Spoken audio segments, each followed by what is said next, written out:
welcome to Hereditary. Warning, today we will talk about entitled parents. Did you even consider your brother? Since I deleted the reference, I should clarify that DFP is dumpster fire brother. After my father died, but before my mother was sick, I got out of the military. Like millions of veterans before me, and millions more after, I ended up going home and dealing with my family. Come to find out that DFP knocked up a married woman about 7 months before dad died, so I now have a 1-year-old nephew, who I am expected to babysit, buy diapers for, and furnish with an endless stream of supplies, ranging from bottles to binkies. All while figuring out where I am going to live, what I am going to do, coordinating my personal property shipment arriving from Japan, and trying to figure out how I am going to put all this shit together. DFP is shacked up with the baby mama, who is still married to someone else, and I am informed that I will be giving him rides when he needs them. I have been out of the military about 12 minutes by this point. I don't even own a car. I sold the one I had on the other side of the country before I went to Japan.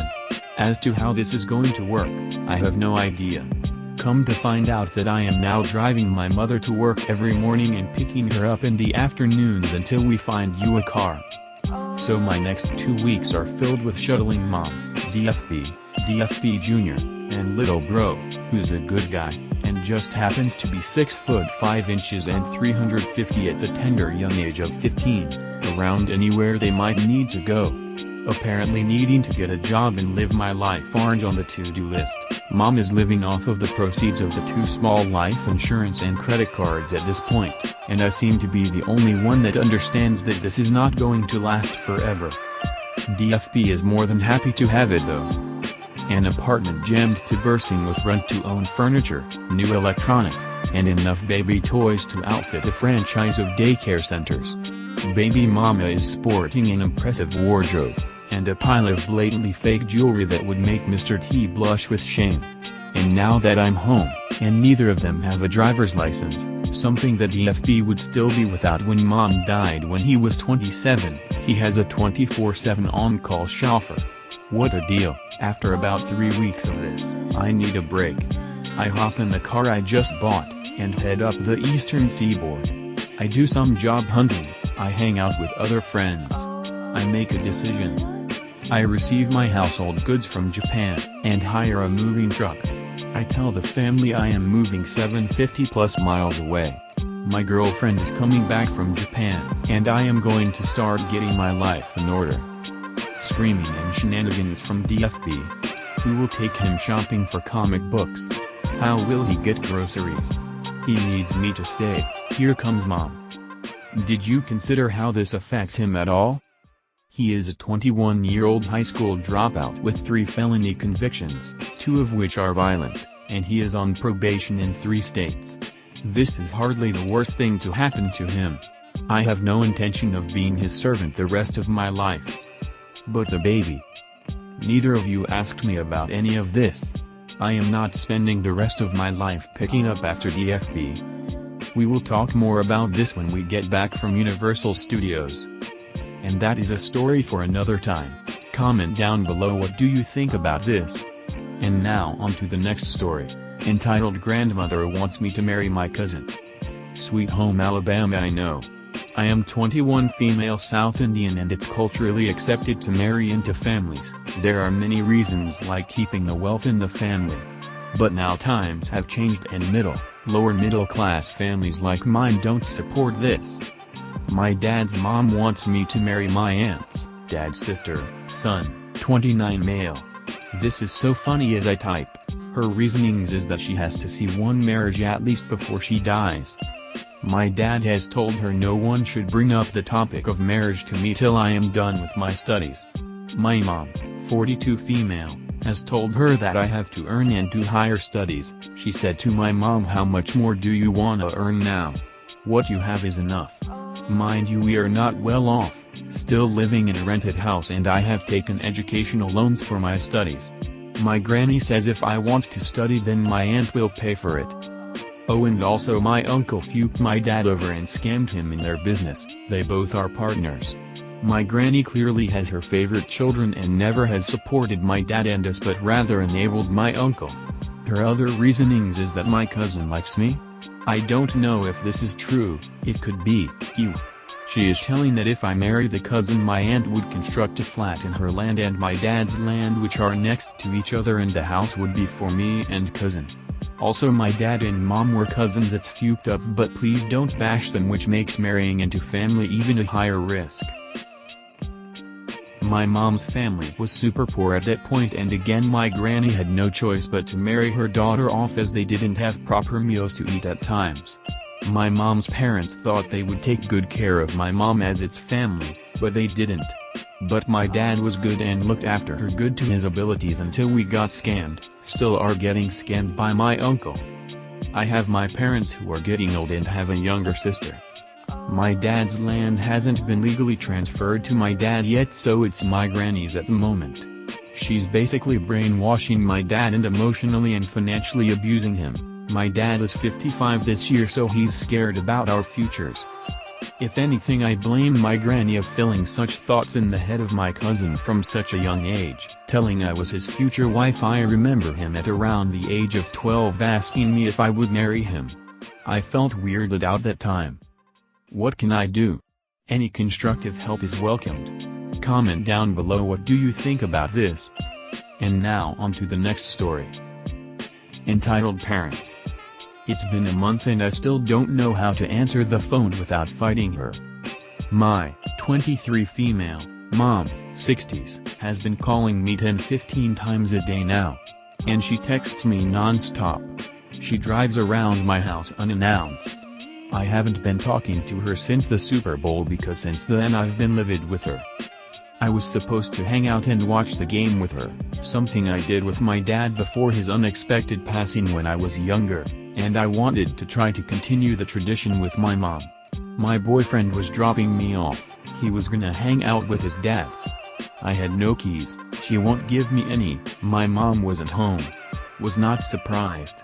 She's so late and manages her time so poorly that it's a running joke with our entire family. Let's say her name is Mary. We like to call it Mary time. She says, "Sorry, be there in 20." so an hour passes. I get lunch, another 30 minutes passes. My boyfriend is rightfully upset that he can't watch the Super Bowl with his parents. Mom argues with me for not being patient with her. Another 30 minutes. Boyfriend is now yelling about how she does this all the time. I call her again, she goes, "Oh, I'm getting Chick-fil-A right now. Be there in 30. I have pretty bad anxiety and that made it exponentially worse. 30 minutes pass, still nothing. Boyfriend's parents are upset with me. He's not happy. So we leave. She finally gets home 30 minutes after she said she'd finally be there. She's been blowing up my phone since then. I love my mom. But I also hate her a lot. I don't even like saying that. I don't know how to fix this without losing my cool. My boyfriend is not mad at me. The comments saying so are just wrong. My boyfriend apologized to me afterwards for his parents and still does. His mom is just a mean person. His dad was understanding. He was able to listen to the game on the radio. He wanted to see it rather than listen. And he knows what my mom's put me through. She's actually worse than this. The time thing is very safe for work and tame. She's put me through way worse. I know I'm letting her do it. That's why I'm angry. Also PS, my dad was never late. I was more used to that growing up, I guess. He was always on time. Comment down below what do you think about this. And now on to the next story. I met my dad for the first time and he was an entitled parent. So for the record, I was 14 when this happened and no longer talked to him. On my 14th birthday my grandmother told me to dress nice because we were going to dinner.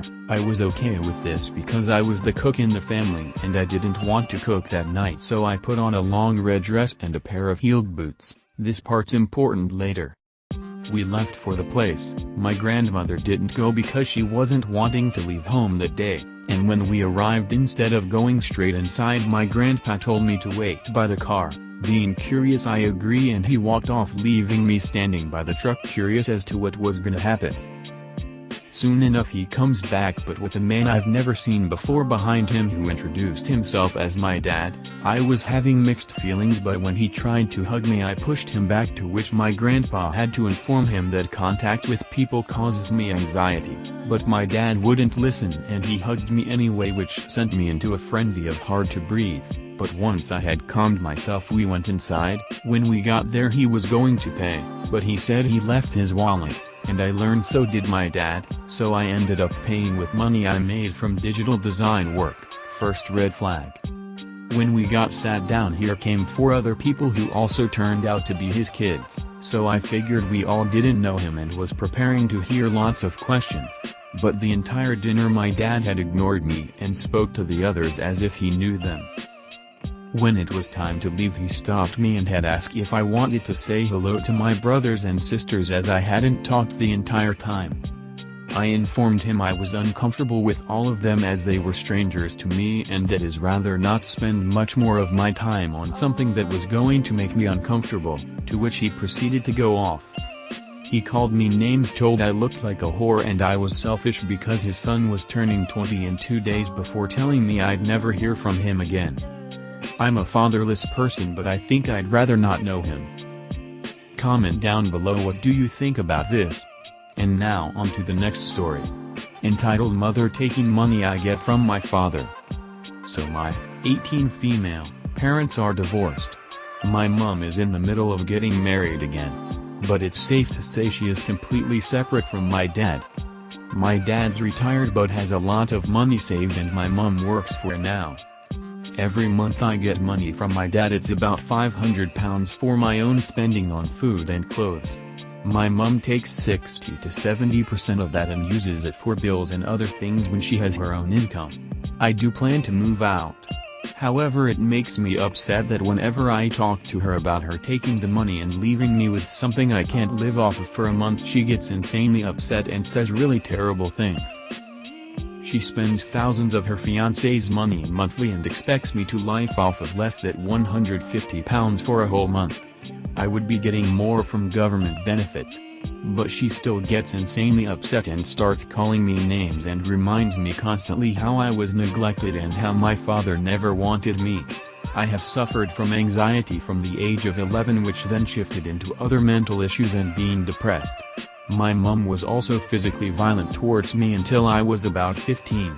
I have been put on medication and even suffered through facial palsy. Half my face stopped moving and became paralyzed from stress, and I never complained once to anyone of what I was going through, but my mother knew about it from doctors, and I explained how a lot of things she said hurt me, which also upset her. She simply believes I am selfish and I don't care about her or anything, and that she is suffering from illness because of me. She has become worse after her engagement and started acting fake and rude to her own family. I can't express my feelings towards her cause all I receive in return is anger. And all of her siblings are too scared to confront her. Comment down below what do you think about this. And now on to the next story. My grandmother is over-religious.